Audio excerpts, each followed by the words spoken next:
आइए मेरे दोस्तों, आप सबका स्वागत है धार्मिक प्रोग्राम में।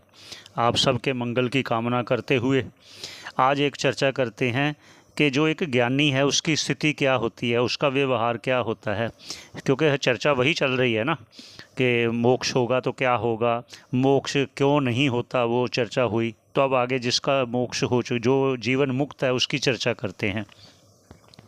देखो, शास्त्रकार कहता है जो जीवन मुक्त है ना, पहले आपको ये भी बता दीजिए, जो राग द्वेष आदि होते हैं वो जो गुण है ना, गुण ही क्रिया करते हैं, गुण के कारण ही होते हैं। जैसे रजोगुण से काम क्रोध आदि हो तो उत्पन्न हो गए, और जो सत्वगुण है उससे पुण्य होगा, रजोगुण से पाप होगा, और जो तमोगुण है उससे आलस्य होगा, किसी काम में मन नहीं करेगा।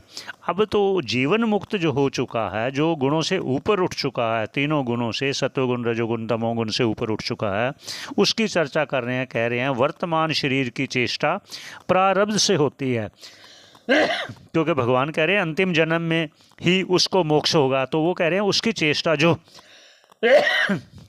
प्रारब्ध उसको मिला है, ज्ञान उसको हो चुका है, तहाँ जितनी चेष्टा शरीर की निर्वाहक है सोई हुए है। अर्थात प्रारब्ध में जितनी चेष्टा लिखी हुई है कि बस थोड़ा बहुत काम करेगा, ज़्यादा नहीं, अपने शरीर का निर्वाह ही करेगा, बस इतना ही काम होगा। जहाँ तहाँ जितनी चेष्टा शरीर की निर्वाहक है, मतलब जितना कार्य करना है प्रारब्ध में उतना ही करना है।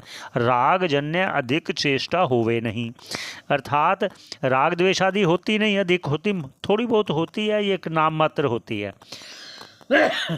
क्यों? क्योंकि देह जब तक है, देह जब तक है, माया का कार्य जब तक है, आभास तो होगा।